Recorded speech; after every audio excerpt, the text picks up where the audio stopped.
எக்ஸல்ல இந்த மாதிரியான custom formatting எப்படி அப்ளை பண்ணலாம்? ரொம்ப சிம்பிள்ங்க. ஆனா ஃபார்மேட்டிங் அப்ளை பண்றதுக்கு முன்னாடி இந்த டேட்டாவ மட்டும் கொஞ்சம் புரிஞ்சுக்குங்க. ப்ராடக்ட் இருக்கு. குவார்ட்டர் 1 ஓட சேல்ஸ், குவார்ட்டர் 2 ஓட சேல்ஸ் இருக்கு. இந்த 2 சேல்ஸ்க்கு நடுவுல இருக்கக்கூடிய டிஃபரன்ஸ் தான் இப்படி பெர்சன்டேஜா கால்குலேட் பண்ணி வச்சிருக்கிறோம். இப்போ இந்த பெர்சன்டேஜ் வேல்யூஸ நல்லா கவனிச்சு பார்த்தீங்கன்னா, இந்த ரிசல்ட்ட 0 இருக்கு, நெகட்டிவ் வேல்யூஸ் இருக்கு அண்ட் பாசிட்டிவ் வேல்யூஸ் இருக்கு. ஓகே. பிகாஸ் இதை பேஸ் பண்ணி தான் நாம அந்த ஃபார்மேட்டிங் அப்ளை பண்ண போறோம். ஸோ கஸ்டம் ஃபார்மேட்டிங் அப்ளை பண்றதுக்கு control 1 for format cells. So இதுல கஸ்டம் அப்படிங்கிற கேட்டகரிக்குள்ள வந்துடலாம். ஸோ கஸ்டம் ஃபார்மேட்டிங்கை ஈஸியா நீங்க புரிஞ்சுக்கணும் அப்படிங்கிறதுக்காக டக்குன்னு பார்ட்ஸா அதை எக்ஸ்பிளைன் பண்றேன். ஸோ ஃபர்ஸ்ட் வந்து பாத்தீங்கன்னா பாசிட்டிவ், ரெண்டாவது பாத்தீங்கன்னா நெகட்டிவ், மூணாவது பார்ட் பாத்தீங்கன்னா 0, கடைசி பார்ட் தான் டெக்ஸ்ட். இப்போ நாம கஸ்டம் ஃபார்மேட்டிங் கொடுக்கும்போது இந்த டெக்ஸ்ட் பார்ட்டை மட்டும் யூஸ் பண்ண போறதில்ல. பாசிட்டிவ், நெகட்டிவ், 0 இந்த 3 ஏரியாவே நம்ம யூஸ் பண்ணிக்க போறோம். அதாவது செல்லுல பாசிட்டிவ் வேல்யூஸ் இருக்கு இல்லையா, அந்த பாசிட்டிவ் வேல்யூஸ் எல்லாம் நமக்கு கிரீன்ல தெரியணும். அப்ப என்ன பண்ணலாம், டபுள் ஸ்கொயர் பிராக்கெட்குள்ள கிரீன் அப்படிங்கிறத கொடுத்துடலாம். அதுக்கு அடுத்தது டிஜிட்ஸ்க்கான பிளேஸ் ஹோல்டர்ஸ் கொடுக்கணும்.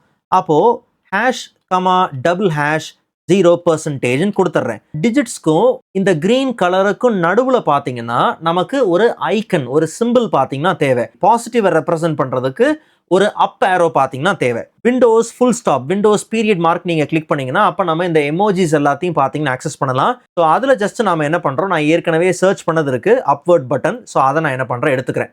ஓகே. ஸோ அப்போ என்னது, கிரீன் கலர்ல வரணும். என்ன டிஜிட்ஸ்க்கு முன்னாடி என்ன ப்ரிஃபிக்ஸ் இருக்கணும், டிஜிட்ஸ் என்ன அப்படிங்கிறது எல்லாத்தையும் கொடுத்தாச்சு.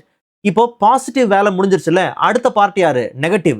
நெகட்டிவ் போறதுக்கு, அடுத்த பார்ட்டுக்கு போறதுக்கு செமிகோலன் கொடுக்கணும். அதை மட்டும் மறந்துடாதீங்க. ஓகே. ஸோ நெகட்டிவ் எப்படி வரணும், ரெட்ல வரணும். ஸோ அப்போ ரெட் அப்படிங்கிறத கொடுத்தாச்சு.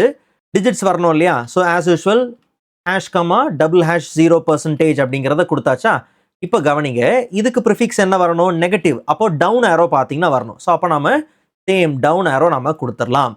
கடைசியா இப்போ நெகட்டிவ் முடிஞ்சிருச்சா, நெகட்டிவ் முடிஞ்சோடனே நம்ம யாரை யூஸ் பண்ண போறோம், அடுத்து செமிகோலன் கொடுத்து 0 தான் இருக்கு. அப்போ 0% 0வாவே தெரியாம எனக்கு என்னவா தெரியணும்னா நோ சேஞ்ச் அப்படின்னு தெரியணும். ஓகே கொடுக்குறேன். இதுல ஒரு விஷயம் நல்லா புரிஞ்சுக்கணும். அடுத்த பார்ட்டுக்கு போகும்போது நடுவில் யூஸ் பண்ண வேண்டிய செப்பரேட்டரா செமிகோலன் தான் யூஸ் பண்ணணும். கீழே இருக்கக்கூடிய மற்ற ஃபார்மேட்டிங் கூட பாருங்க அப்படிதான் இருக்கும். ஓகே. இந்த செமிகோலன் யூஸ் பண்ணணும், அதை மட்டும் மறந்துட வேண்டாம். ஜஸ்ட் ஓகே கொடுங்க, நச்சுன்னு அழகா ஃபார்மேட்டிங் வந்துடும்.